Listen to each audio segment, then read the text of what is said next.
Hey everyone, it's Alex Buy Stuff, and wow, I'm actually making a video here on YouTube about sports cars. It's been a very long time. Um, yeah, so I owned my M5 CS. Of course, it was a 2022, the only year that that car was made. I owned it for 2 years, and I just recently sold it. I guess I better clear the elephant in the room real quick. I replaced it with a C8 Z06, and I do have a truck that I'm able to use for when I need to have more than two people. So I won't really get into the why I bought the C8 Z06 in this video, but the only reason I sold my M5 CS was to get the Z06. It wasn't because I hated the M5 or anything like that. But I also don't keep cars very long in general. Um, most cars, I'd say 3 years is a pretty long time for me. 2 years is pretty normal. But anyway, I want to talk a lot about it today because I know there are a lot of YouTube videos out there about the M5 CS, but they're mostly made by someone like a Doug DeMuro or Throttle House or the Straight Pipes, like some car review people that had the car for one day. And you know, when you're buying a car like this, especially like a daily driver type car, there's always a little bit more to it than maybe what you get in one day. So living with it for 2 years, I think it might help some people that are interested in buying one. So yeah, let's see. I have a lot of notes here. I wanted to mention a lot of different things. When I bought this, had been driving a GT500 Mustang, and I also had an E90 M3. The Mustang back seats were getting too small for my kids to fit into. The back seats on the Mustangs are ridiculously tiny. You might as well take them out. So that was kind of becoming a two-seater only car, and the E90 M3 was a great car as well as a manual in Interlagos blue, beautiful color, great car. But I really wanted an M5 CS, and I had tried to get one when they first came out, and I couldn't get one for I think less than 35 over sticker, which I just wouldn't pay that. So when I saw one pop up for sticker, it was slightly used. I think it was like 600 miles or something like that. I just knew I had to do it, and let's see. I had a couple notes or tabs open on the browser here to remind me to talk about certain things. I was just showing how long it's been since I made car videos. I made a review of my GT500 for owning it for 1 year, all the way back in 2022, 2 years ago. And then I made this other video, M5 CS, sell the GT500 and E90 M3 for one. And this was that video that I made. And picture of here's just a snapshot of my GT500 in my garage. I didn't have anything about my E90 M3, but I was able to sell my E90 M3 very quickly. It was a manual with Interlagos blue. It had an aftermarket exhaust and nice aftermarket wheels. It was a really nice car. So it sold quick. And yeah, so let's get into the meat and potatoes. Let's talk about the M5 CS. So, there was one other thing. I had previously owned, and I want to mention this right away because I know this is going to matter to people, especially if you're like, it's 2024 or 2025 and you're actually shopping for an M5 CS. And this is just something to talk about for you to think about. I also had previously owned a 2016 M5 Pure Metal, which was way more rare than an M5 CS. More rare, but I would say less special, and overall a not even close to as good of a car. The Pure Metal was the last year of the F10 M5s, which were rear wheel drive, and it was the last generation that offered a manual transmission. Although the Pure Metal was not made with a manual transmission, not available. Had a little bump in power and some other little things, but I bought mine 4 years after it came out. The original MSRP was, excuse me, I'll drink some water. Original MSRP was $132,000. I found that note I wrote here on my listing. And I bought it for about 40, for somewhere around 40, 43, something like that. And I drove it for like maybe 1 year, and I sold it for 42,250 on Cars and Bids. So talk about losing value. This was only about a 4-year-old car, and it was worth a third of its original price. That's terrible. And that's normal for M5s. I remember when I bought this M5, I was shopping for just regular non-pure metals, and they were going as low as 20 grand. Only 4, 5, 6 years old. So M5s are notorious for losing their value. That wasn't the case with the M5 CS. I sold my M5 CS for $135,000 wholesale, and I'm pretty sure I could have got 143 if I would have been patient. If I would have put it up at retail, Auto Trader, Carvana or whatever, I don't know, Craigslist, all the different, could have put on eBay, they're all the different places. If you're really hustling, you can put your car for sale in a bunch of different places to get the most amount of looks. I'm in Southern California where things sell really well. Cars like this that are hard to get, this is a good market for them to get top dollar. So I bought it for 143 2 years ago, and I sold it for 135. I think I could have got the 143 back. Of course, I paid taxes, but that's a big gamble on an M5 because, like I said, notorious for losing their value very quickly. And then it's not like the only car out there that does this. I mean, Mercedes do it like crazy, Audis do it like crazy. So I just want to mention that it's something important to think about if you're thinking about shopping for an M5 CS. Yeah, they seem to be doing pretty well with their value at the moment. Now, does that mean it's going to keep holding its value? Who knows? I can't see the future. The warranties are going to be expiring on them soon, and that might just really change things on them. I did put together a picture album here, and I thought about all sorts of different ways to show you guys the pictures while recording through the software OBS. And this was really the best way I could come up with. It's not the best.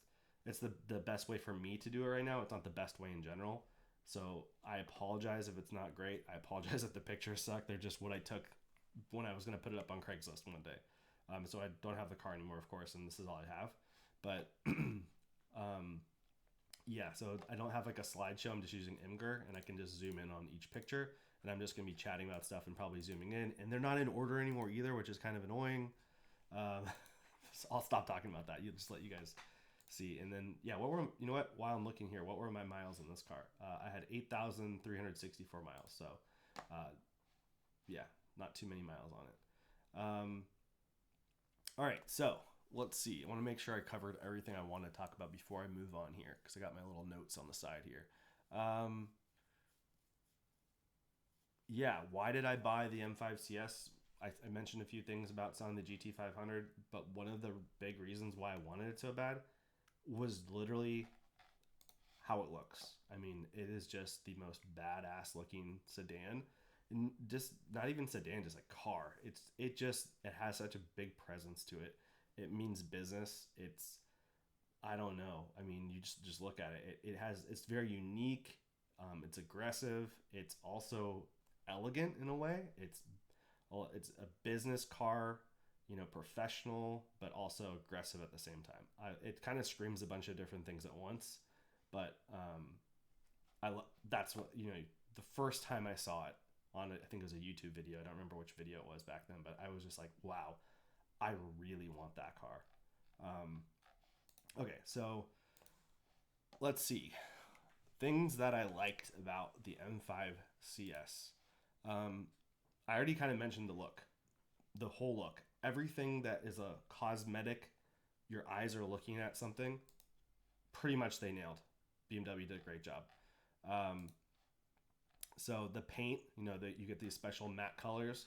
I need all these interior pictures instead of the actual pictures of the car. It used to be all car pictures at the front. So, sorry, I mentioned they're out of order, and they were in an order that I liked. Now they're not. So, anyway, the matte paint, it's actually really easy to keep clean as well. I don't know. I wasn't the first owner. I don't know if it was ceramic coated, but it seemed like it was because it was so easy to dry. I don't know if it's the ceramic paint, or sorry, if it was the matte paint or if that was ceramic coated. But this paint job just looks so sick. I actually honestly wanted the green paint, the matte green. I also would have preferred the brake calipers to have been gold instead of red. I think they look better with the gold brake calipers, but I didn't pre-order this car or whatever. I just got what I could get. And yeah, so it's not just the outside, the wheels look sick. I like the subtle spoiler lip, carbon fiber spoiler lip on the back. I love how the exhaust looks. I love the rear diffuser. I like the front spoiler. I like the golden bronze color accents that they do with the M5 badge on the side and the grills in the front. It just all kind of leads to, hey, it's a little bit more special than the regular M5, and the colors just look good too while being different. And it really leads into the inside too, because you've got, I guess, as I keep saying, the pictures are out of order. Um, you have all this really special looking interior. You have the special headlights with the yellow stripe on it, and I'm really struggling between my throat and finding the right picture. Sorry, guys. I've had a little bit of a cold lately, so might be why I'm struggling with my voice. The interior lighting, this is a good example of that. Really awesome. You can customize this to be different colors, and it's bright and it looks good, but it doesn't look cheesy. It's not like gamer computer RGB nerd. It's like refined. My car looks expensive. I'm not trying to, not to be braggy or whatever, but it's an expensive car. It makes you feel like you're in an expensive car. It has this red stitch everywhere. The leather is really nice. It has some Alcantara on certain places like the steering wheel and the seats. The materials all feel good, and they all just, everything looks good. Everything. I can't think of one thing on this car that I thought they could have done better for looks, other than maybe the headlights being brighter. The yellow part I wish was a little bit brighter, and I think someone's gonna correct me and be like, "You're so wrong, bro." But I want to say that this is yellow, and I showed you a picture earlier where this was yellow and this was white, and there might be a way to make them both yellow, but maybe not. And it would have been, maybe that's illegal. Maybe that's why they're not doing it. Hey, here's my cracked front lip spoiler. I ended up replacing that, but when I took these pictures, it hadn't been replaced yet. And okay, carbon fiber roof, of course, which is sick. I'm doing too much of looking at the pictures and not looking at my notes, so let me go back to my notes here, guys. Seats have the M5 logos that light up. I showed you that earlier. Okay, I really like the fact that this car is, I would call it kind of under the radar. So does it look badass? Of course it does. But when you're looking at this car, it doesn't necessarily scream like I cost as much as a Ferrari, or that's probably the wrong word to say, but like a Porsche 911. It just, for a lot of people that aren't car people, it looks like a BMW. It looks like an M5. You could probably ask a lot of people that weren't really into cars, and they'd be like, "Oh yeah, that's like that looks like a BMW, and someone put some nice rims on it." They might say something like that. Or like, "Oh, it looks like they painted the front grille." So they might think that that's like aftermarket things that they did, and it didn't come from the factory. And that's kind of a cool thing. Like, I had a Porsche GT3 RS for 3 years as well. I loved that car, and one of the things I loved about it was people don't know anything about GT3 RSs. They don't know that you're driving a $225,000 car. It's very under the radar. There's a huge wing on the back. Yeah, I was at a stoplight next to a Cayman one time, and he said, he yelled at me through, like, not yelled, but it was loud, across windows. "Hey man, like, how much did it cost to add that huge spoiler on the back?" He was being very derogatory, and I said, "It's a GT3 RS. What are you talking about?" And he's like, "Well, yeah, there's no way it came like that. Like, how much did you have to spend to make it look like that?" Or he was trying to make fun of me, and I was like, "It's a GT3 RS. That's how it comes from the factory." He seemed to be very confused by the whole thing, and we were both at the front of a stoplight, and I took off. And if you've ever heard of GT3 RS, that kind of explains everything if you hear it. And then that's usually when you start to know that it's not a regular 911. So anyway, I'm going off on the side tangent here like I always do, but I like the under the radar thing. Not everyone, it's, I guess the new thing that the kids are saying now is like, if you know, you know. And that's how I feel about the M5 CS. You might be at a gas station for months and no one would say a word. And then all of a sudden some like 16-year-old comes over like, "Dude, is that the CS?" "Yeah." "Oh, bro, can I take a picture? I've never seen a CS in person." Like when the person knows it's a CS, they're like so excited, and that's a great feeling to share that with someone that knows what it is. Okay, it's stupid fast. I'm not gonna lie. Like I think the 0 to 60 is reported as 2.6. I didn't launch it very much, which is very surprising. Probably some of that is I'm getting older. Maybe some of it is there's more traffic in the area that I live. Definitely some of it is the path I take to work now is not as long, so I'm not on the road as much. Less stoplights, and the stoplights I'm at have more people around. Like my GTR I would launch it literally every single day. I love that car. My GT3 RS, I launched it not every day, but all the time. This car, you don't need to launch it. It's so fast when you're not launching it. It's stupid fast, and it's just stupid fast all the time. You're on the freeway and you want to pass somebody. Holy crap, man! When you hit it on the freeway on a roll, it is just a monster. Um, yeah, it is good fast. Like if you like really really fast, it can get real fast. But it's also very controlled because it's all wheel drive. It has rear wheel steer, which is one of the things I had here on my things I liked list. So the steering's really good. Rear wheel steer, amazing. I love that feature. I love how a lot of the big sports cars are adopting that now. Gives you better turning radius, better control while at high speeds, better control at low speeds, better turning radius at low speeds. So yeah, it's nimble. It doesn't feel like a huge heavy car. And yeah, let's see what else. Let's keep moving here. And I mentioned that it held its value, which is nice. So that was kind of the last thing on the things I liked. So the overall big thing though is just how it looks. That's a big summary. How it looks, how it drives. Okay, things I wish were better, but weren't like a deal breaker. I already mentioned this. The yellow headlights could be brighter. Okay, the front seats, they're not comfortable. Let's just put it that way. And then there's gonna be people so mad right now, like, well, of course they're not comfortable. They're track seats. Well, I mentioned I had a GT3RS for 3 years, and those seats are full carbon fiber buckets, and those were more comfortable than this. I will just say that.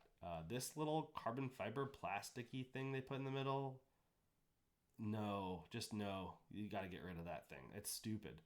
I won't say what my wife said about that thing, but it's not very women friendly apparently. Yeah, the seats just suck. Sorry, they look amazing. They look really cool. They feel nice to your hand. I'm a big guy. I'm overweight. I weigh 230 pounds. I'm 6 foot. I should lose weight. I would like to lose weight. That's another story. I fit into the car. Would it be more comfortable if I lost weight? Probably. But the stiffness of the materials, especially this middle thing, is kind of the big thing. And the way that your legs get smashed together is just not the greatest. Yeah. So it's a trade-off, right? You can't always you can't get everything all the time, right? So do the seats look amazing? Yes. Are they the most comfortable? No. But they're not the worst seats either. Like they're not comfortable, but they're not the least comfortable I've ever sat in either. So I don't want to be super complaining. Like I said, this is things I said are not deal breakers. So I'm still standing by that. Not a deal breaker thing. Okay, pricing and the exclusivity. Did I think that the M5 CS was worth like 50K over sticker?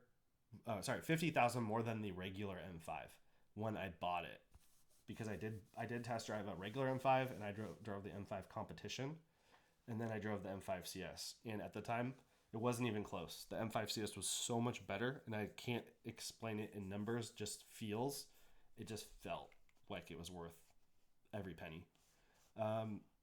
But now that I owned it for 2 years and looking back on it, would I say that in general that the car, I'm not talking about comparing it versus other M5s, just a general thing, is the M5 CS as an individual car, is it worth the $130,000 to $150,000 price? Unfortunately, I would say no. I don't think so. I think that's not the right price for this car. I think it's $100,000 car for being 3 years old and what it has. I think 130, 150 is just too much. That's just my opinion. And that's just, sorry, I'm blabbing. Let me just move on then. The seating position's a little bit higher than I would like. Not a big deal. I've had worse. My Mitsubishi Lancer Evolution was way too high, like a whole nother level of too high, and I was able to buy aftermarket seat brackets because I guess it's like a common thing, and some company actually made brackets that lower the seat, and that changed the whole car. My current car, my C8 Z06, worse than this. I can't see stoplights without leaning over, so that's super annoying. So this isn't the worst one. It's just could be better. I just wish it went down lower. And usually what happens is there's too many like control boxes and stuff under these seats that they can't make it go lower. So I always wish that they would like hide some of that stuff in the back, the back of the seat. But it is what it is. Okay, took a drink of water. Okay, the things I don't like. So the big one is the transmission. This I could probably talk about this for 20 minutes. I can't believe that BMW put a ZF transmission in a 140, 50, whatever you want to call it, $1,000 car. I hate ZF transmissions. I absolutely hate them. So I made videos on this channel about the Audi RS6 Avant about 3 years ago. I bought 2 of them. At one point I had bought 4 of them because I thought I could make money, and then like the one I would keep for myself, I'd basically like roll the profit if I made profit off of the cars, roll that, and I was like making phone calls all over the nation and securing cars for sticker that I thought I'd be able to sell for like 10 over sticker in California. It didn't work out. That's the long story short, but I never kept the car for myself that I wanted because it sucked. I did not like the car. The transmission was by far the worst part of that car, and it's the same transmission. Now, is the BMW M5 ZF transmission, which I believe is probably even the same model number and everything, is it better than the Audi? Yes. And I would say the software, the tuning they did for the M5 is significantly better than the RS6 Avant. Is the M5 CS ZF transmission better than the regular M5 or M5 competition transmission? Light years. Way better. The tuning that BMW did for the M5 CS is really good for a ZF. It is not a DCT. So I've had a lot of these are going to be repetitive because I've mentioned them already in this video. I've had a Nissan GTR with the cement mixer DCT, which is kind of like the first DCT of all time. Sorry, just be clear. DCT means dual clutch transmission, right? So GTR was like the first dual clutch transmission. I had that, absolutely loved it. Great transmission. I had I'm probably forget some, but I had the PDK, the Porsche GT3 RS PDK, which is, don't think there's any doubt in the world that it's the best DCT transmission in the world. It is better than the GTRs. But it's also 4 times more expensive or whatever. And then I had the DCT in the M5 F10 that I showed you earlier, the pure metal that had a dual clutch. Okay. And then I had the GT500 I mentioned that had a dual clutch, really good dual clutch. Maybe not as good as some of the others, but still really good. And then I mentioned I had the RS6 Avant, of course, which did not have a dual clutch. Dual clutches are just better. There's no doubt about it. There's no one that can argue. I've seen people on forums like, "Oh, the ZF it's 99% as good. Like, you're being picky." Drive the cars and you'll just know. It's not even close. The dual clutch is just way better. And then there's going to be people like, "Oh, well, the reason why they didn't do a dual clutch is because it couldn't hold the power. They put so much power in the car that a dual clutch couldn't hold the power." Well, the car costs $140,000. Couldn't they make one? I mean, I know that maybe I sound stupid for saying that, but when you're charging that much money, at least make it special, make it better. I think that's just the huge miss that they did, is not having the right transmission in this car.